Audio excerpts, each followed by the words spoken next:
Fashion was love at first sight for Ndjaga Diaw. But now the Senegalese haute couture designer is trying something different. Yeah, with the costume between you guys, like always this tension. Together with two other artists, Ndjaga is developing a presentation. They are combining fashion with dance and music. All these artists attended a pré-à-partager workshop in Berlin. This was a platform for the participants to experiment with different artistic mediums. Ndjaga's performance will be presented publicly for the first time later in the day. I'm a bit nervous, but that is normal because it's the first time. But it's not too complicated because it's a dance where we express what we feel. Everything we rehearse, we don't have to do during the performance. Ndjaga has his own label, Fit, since 2005. His collections have been showcased in Paris, where he has a showroom.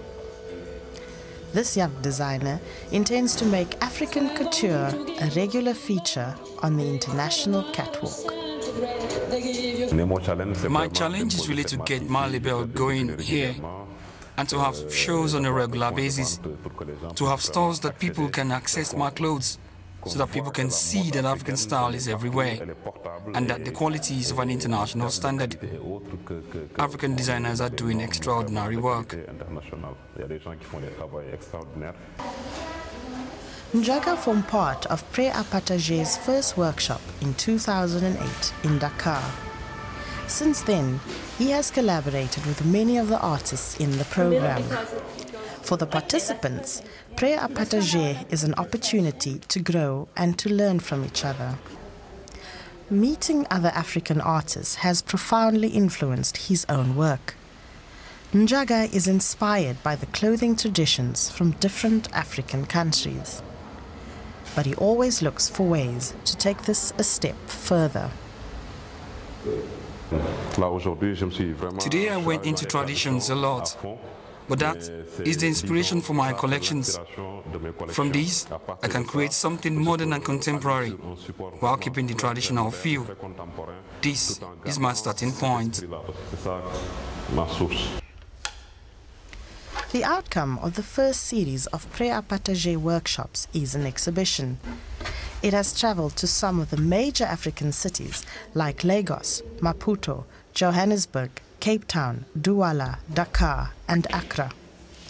This artistic dialogue is mostly funded by the German Ministry for Foreign Affairs. Now the exhibition is being shown for the first time in Berlin. It was not conceptualized to be shown in Germany, but our main idea was to show it in Africa. So it was not actually made to portray Africa in any way for Europeans or for Germans, but it was made as a platform for people with different African backgrounds or diasporan backgrounds to be able to exchange creatively. For Ndjaga, Berlin has been a creative catalyst. Like many of the artists, Ndjaga has used this opportunity to explore future collaborations. Artistic projects that seek to break geographical boundaries. He is even considering opening a showroom in the city. Berlin is becoming what Paris used to be. I think that is something very important for international artists. People here are open to art.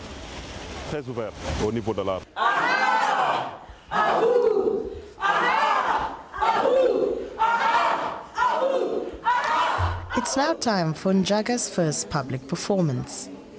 The other artists are also showcasing their work. This free exchange of ideas has given Ndjaga a new vision. Today, the performance I'm doing will be a sort of beginning, because I have a few ideas to do something bigger, more theatrical, like a whole production with choreography, dancers, while presenting a collection, bringing everything together. de réunir tout un thème ensemble.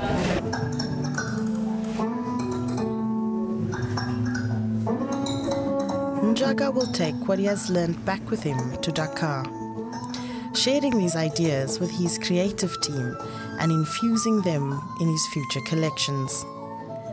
This designer is ready to continue to transform the face of African couture.